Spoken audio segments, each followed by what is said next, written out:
하나님 말씀 마태복음 5장입니다. 마태복음 5장 1절부터 12절까지 한 절씩 교독하겠습니다.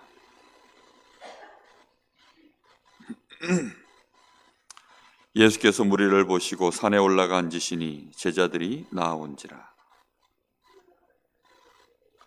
심령이 가난한 자는 복이 있나니 천국이 그들의 것이며 온유한 자는 복이 있나니 그들이 땅을 기업으로 받을 것이며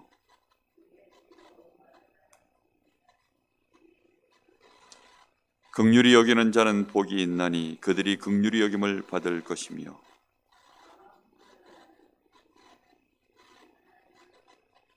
화평하게 하는 자는 복이 있나니 그들이 하나님의 아들이라 일컬음을 받을 것이며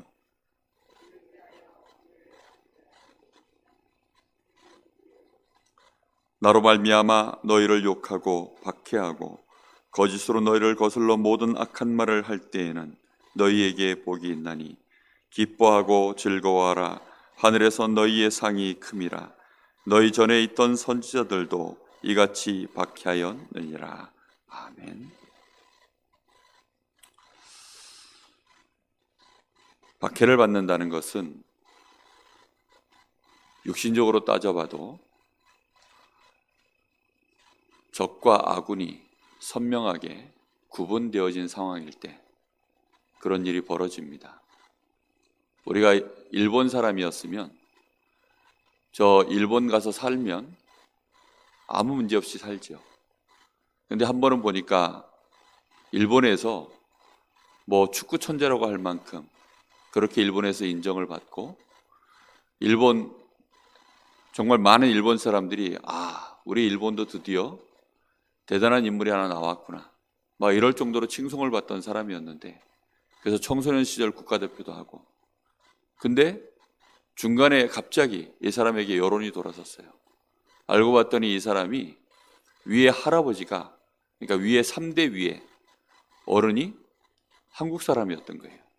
그게 딱 밝혀지고 나니까 그때부터 일본 여론이 이상하게 돌아서 가지고 이 사람을 일본에서 운동을 할 수 없도록까지 만들어버린 겁니다. 그래서 이 사람이 한국에 우리 한국 프로팀에 들어와서 거기서 이제 맹활약을 펼치는 거죠. 이렇게 되어지니까 일본에서 또 뭐 자기들 필요하니까 데려와야 되지 않냐 어쩌냐 뭐 이런 막 여론들이 들끓긴 하는데 조만간 이 사람이 이제 한국으로 귀화를 할 것 같습니다. 보니까 자꾸 일본 사람들은 저 사람이 조선 사람이다 한국 사람이다 여전히 자기들은 가해자이면서도 한국과 일본 사이에 뭔가 자꾸 그런 의식들이 있는 것이죠. 박해를 받는다는 게 딱 그런 상황에서 주로 벌어지는 것입니다. 예수님이 말씀하시기를 너희는 무엇을 먹을까 마실까 그런 거 염려하지 마라. 그것은 이방인들이 구하는 것이다. 너희는 먼저 그의 나라와 그의 의를 구하라. 우리의 생애가 하나님의 나라와 그 의를 구하기 위하여 우리의 의식주를 넘어서서 갈 수 있는 상황. 이제 이렇게 되어지면 이방인들이 볼 때 하나님의 나라의 백성인 우리가 보여지는 것입니다. 사단이 볼 때 정말 저 사람을 그냥 두면 안 되겠구나. 자꾸 도드라지게 보여지면 그때부터 이제 공격이 시작되어지는 것입니다. 근데 우리의 삶에 핍박이 없다. 그러면 우리는 의식주 중심의 삶을 잘 살고 있다는 뜻과도 사실 맞는 말입니다. 우리의 삶이 전도자의 삶, 정말로 전도를 위하여 더 정확하게 말하면 나를 구원하신 우리 주님, 그 은혜가 너무나도 커서 우리가 이 복음을 전하는 일에 정말 이 복음을 누리고 전하는 일에 우리의 중심이 정말로 있다면 그렇게 되어지면 사실상 우리 주변에 많은 것들이 영적으로 먼저 선명하게 편가리가 딱 되어집니다. 이 편가리가 되어지면 그때부터 이제 마귀는 우리를 반드시 공격합니다. 그리고 마귀에게 잡혀있는 자들이 공격할 수밖에 없습니다. 왜냐하면 사단의 서밋들은 그걸 싫어합니다. 그래서 지금까지 봐도 기독교사가 계속된 핍박을 받는 이유, 이상하게 힘있는 정권들이 일어나면 교회를 박해를 가해요. 왜 박해를 가할까요? 뭐 다른 우상을 섬기거나 우상을 위하여 뭘 한다거나 이러면 지금 강릉만 해도 아예 단오제를 대놓고 밀어주지 않습니까? 그런데도 불구하고 교회에 대해서만큼은 인식이 절대 안 좋습니다. 불신자들이 교회를 놓고 얼마나 욕을 하는지 모릅니다. 왜 그렇습니까? 그게 그 사람들이 소속되어져 있는 분명한 영적인 나라가 있기 때문입니다. 우리는 거기에 대하여 분명히 알고 있어야 돼요. 우리가 정말로 복음 때문이다. 이게 하나님 보시기에 이 사람이 정말로 이 복음 때문에 사람이면 그때부터는 사단도 그걸 정확하게 압니다. 요셉과 요셉의 형들을 보십시오. 요셉의 형들이 구원을 받았는지 그때 당시에는 잘 모르겠습니다. 분명한 것은 요셉의 형들이 요셉을 그렇게 죽이려고 했고 실제로 노예로 팔았다는 사실입니다. 이 형들이 여러 가지 범죄를 하나님 앞에 참 많이 했어요. 이스라엘 백성들이라고 다 구원받았을까요? 그렇지는 않을 것입니다. 복음을 놓쳐버린 시간들이 너무나 많았고 대놓고 우상 숭배했던 시절들이 너무나도 많기 때문에 그러다 보니까 사실 하나님의 완전히 그 뜻을 놓고 하나님의 나라를 위하여 그 언약을 붙잡고 형들 앞에 이 언약을 얘기하기 시작했을 때 그때부터 사실은 요셉은 형들이 너무너무 미워하는 사람이 돼버렸습니다. 다윗이 그 모습이 드러나지 않았을 때에는 잘 몰랐습니다. 그런데 다윗이 사울왕 앞에서 하나님께서 나를 지키셨고 저 할례받지 못한 자의 손에서 하나님이 나를 건져주실 것입니다. 실제로 다윗이 나가서 하나님의 영광을 돌리고 그가 하나님의 사람임이 드러나기 시작하니까 그때부터 이제 사단의 공격이 시작되는 것입니다. 악신 들려가지고 이 다윗을 죽이지 못해서 사울이 얼마만큼 그렇게 이상한 짓들을 많이 했는지 우리가 알지 않습니까? 정말 우리가 복음을 가지고 이 복음의 결론을 내리고 복음 때문에 우리의 인생 여정을 걸어가기 시작하면 그 일을 통하여서 많은 축복과 응답이 당연히 따라옵니다. 오늘 예수님 말씀하신 것처럼 하늘에서 너희의 상급이 큼이라. 기뻐하고 즐거워해라. 우리가 정말 복음 때문에 사는데 우리에게 어려움이 오면 그래서 그때는 하나님의 정확한 뜻들이 항상 들어 있습니다. 그래서 우리가 그 순간에 하나님 앞에 정말로 기도하면서 하나님의 계획이 뭡니까? 이 일을 통하여서 하나님이 나에게 어떤 좋은 일들을 준비해 놓으셨습니까? 우리는 정말로 마음에 이렇게 담고 기도를 해야 돼요. 사단이 발악을 하면 거기에는 누구의 큰 뜻이 있습니까? 하나님의 큰 뜻이 있어요. 여러분 축구를 할 때 보면 이 수비수들이 전부 몰려있고 어떻게 하든지 이걸 막 수비수들이 전부 몰려가지고 육탄방화를 하고 거기서 몸싸움이 나고 모든 것들이 막 몰려가지고 거기서 막 전쟁이 납니다. 거기가 어디죠? 골대 앞입니다. 골대 앞. 골문 앞에. 거기에서는 막 전쟁통이에요. 여기는. 거기서 부상도 일어나고 막 골키퍼가 몸을 날려서 막 대포알 같은 이 공이 날아오는데 온몸으로 틀어맞고 그 왜 그럽니까? 골문 앞이라서 그래요. 다시 말하면 많은 문제가 일어나고 막 어떻게 하든지 방해가 일어나고 그러면 그때가 언제입니까? 사단이 볼 때는 위기예요. 위기. 사단이 볼 때는 그때는 발악 안 하면 안 되는 상황이에요. 심지어 그때는 수비수가 절대 손으로 공을 만지면 안 되는데 그 골 에리어 안에서 공으로 손을 만지면 페널티킥 먹습니다. 근데 그런 상황인데도 어쩔 수 없이 골키퍼가요. 볼이 날아오는데 이 수비수가 손으로 막는 경우가 있어요. 너무 이거를 완전히 그냥 두면 한 골 먹겠구나. 이런 상황이면 이제 손으로 고의적으로 막아버립니다. 그러면 이제 이 사람은 경고를 먹고 그리고 이제 페널티킥을 내주는 거죠.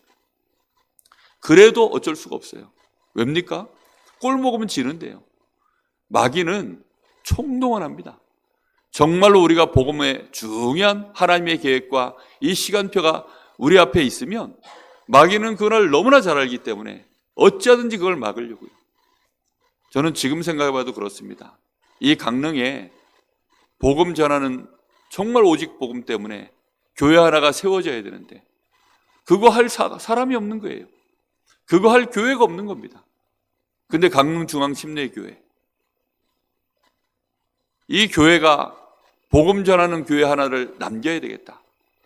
이렇게 되어져서 딱 거기에 중심을 딱 담아버리니까 얼마나 많은 공격과 핍박이 있었습니까?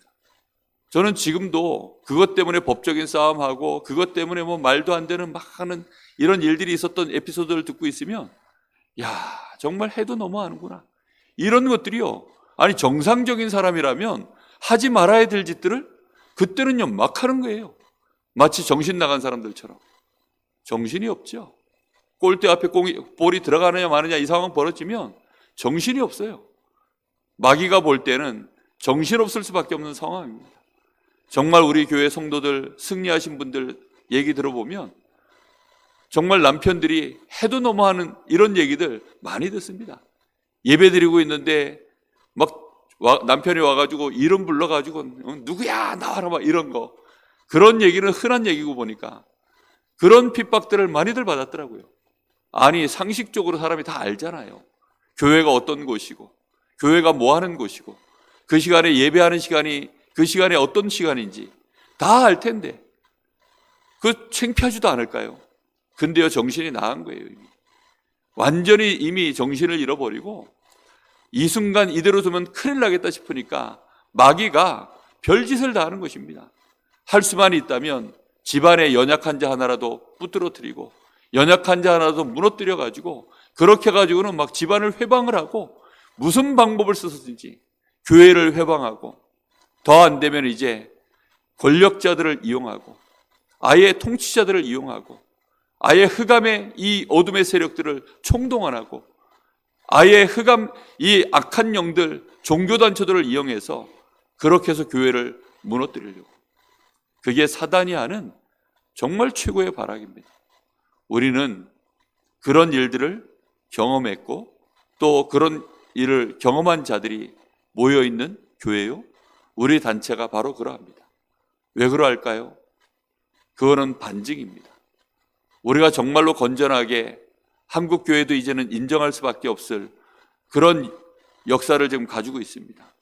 그런 여정 속에서 그런 과거를 가졌다는 말은 우리 교회와 우리 단체가 정말로 중요한 이 복음운동에 하나님 보실 때 하나님의 나라를 위하여 그 의를 위하여 우리 주님을 위하여 진정으로 가고 있다라는 증거인 것입니다. 그것은 우리에게 분명한 증거요. 또 우리에게는 확실한 하나님이 우리에게 예비해 놓으신 상급이 있다는 뜻입니다. 저는 그래서 너무나도 감사하게 생각합니다. 제가 수많은 교회가 있지만 저희 교회에서 이렇게 목회를 할 수 있다는 것, 우리 교회에서 제가 긴 시간들을 부교육자 생활하면서 섬길 수 있었던 것, 그런 목사님과 함께 할 수 있었던 것, 그런 시간들 하나하나가 저에게는 너무나도 감사한 거예요. 돌이켜볼수록 더 그렇습니다. 앞으로 가야 될 길들을 생각할수록 더 그렇습니다. 하나님은 우리에게 이미 큰 축복을 주셨습니다. 이제 우리는 우리의 현장에서 또 이 복음운동 제대로 펼치기 시작하면 또다시 많은 여러 가지 핍박들이 있을 것입니다. 그러나 우리는 단단히 준비해서 가면 됩니다. 우리의 심령 속에 우리 주님이 주시는 8가지 복이 우리에게 진짜 임하일 때, 어제 전도학교 때 얘기했지만 꼭 일제시대처럼 아니면 공산치하에서 예수 믿는다고 죽임을 당하면 그것만이 순교겠냐? 그런 상황에서도 어쩌다 보니까 교회에서 예배드리다가 같이 죽는 수가 있는데 그런 거 말고 진짜 우리가 전도자의 여정, 복음을 위하여 하나님의 나라를 위하여 그것 때문에 올인해서 우리의 생을 정말로 우리가 걸어가고 있는 중에 이 사람이 순탄하게 그렇게 죽음을 맞이하면 그것도 저는 순교다. 틀림없이 저는 그렇게 생각합니다. 왜냐? 죽음 자체가 복음 때문에 죽는 자체가 순교이기 때문입니다. 우리의 생애가 복음 전하려고 걸어가다 보면 어려움이 없겠습니까? 우리가 가지고 있는 것 아끼고 우리가 가지고 있는 것들 시간들 아끼고 정말 우리의 그래서 시간을 드리고 정말 우리의 많은 인생의 이 에너지를 하나님 앞에 드리고 그렇게 드려지다가 정말로 그 길을 걸어가다가 때로는 병들 수도 있고 때로는 사고가 날 수도 있고 때로는 여러 가지 인간관계가 틀어질 수도 있고 그런 일들을 얼마나 많이 겪습니까? 저는 1세대 어른들 뵈면서 저분들이 건강관리를 정말 잘해야 되실 텐데 왜냐하면 너무 오버페이스를 많이 하셨어요. 정말 이 초창기 때 여기 강원도에서, 저 부산이 어딥니까? 거기까지 막 매주를 달려가신 거예요.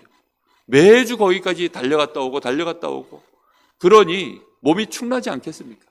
은혜로 하나님의 영광을 붙잡아 주셔서 그 긴 여정들을 달려가면서요, 이 흐름과 이 바람을 끝까지 지금까지 끌고 오신 분들이 1세대 우리 위 어른 목사님들이시거든요. 그리고 그때 함께했던 중직자들, 얼마나 귀한 분들인지 모릅니다. 이런 배경이 있기 때문에 지금 우리 렘넌트들이 이 복음을 흔하게 접하고 그 안에서 지금 서밋들로 응답받는 렘넌트들이 일어나고 있는 것입니다. 그래서 우리는 이미 한번 승리를 했습니다.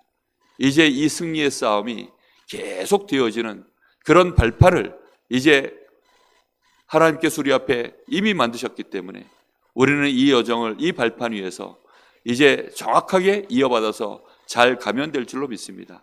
그런 축복이 저와 여러분에게, 우리 후대들에게 계속 되시기를 예수님의 이름으로 축복합니다. 기도하겠습니다.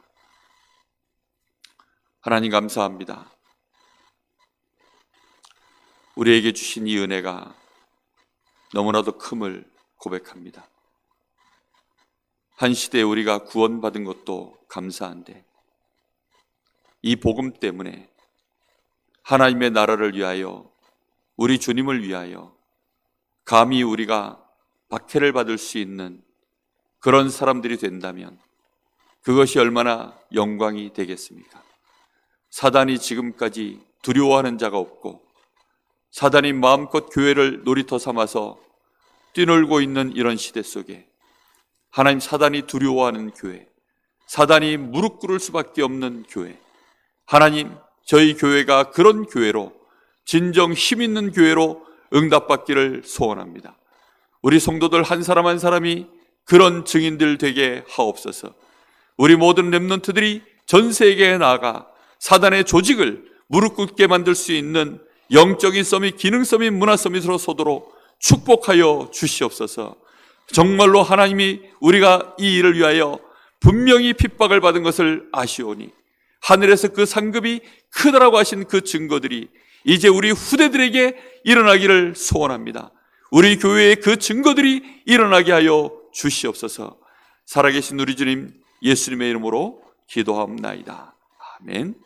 하늘에 계신 우리 아버지여, 이름이 거룩히 여김을 받으시오며 나라의 마옵시며 뜻이 하늘에서 이룬 것 같이 땅에서도 이루어지이다. 오늘날 우리에게 일용할 양식을 주옵시고 우리가 우리에게 죄 지은 자를 사하여 준 것 같이 우리 죄를 사하여 주옵시고 우리를 시험에 들지 말게 하옵시며 다만 악에서 구하옵소서. 나라와 권세와 영광이 아버지께 영원히 있사옵나이다.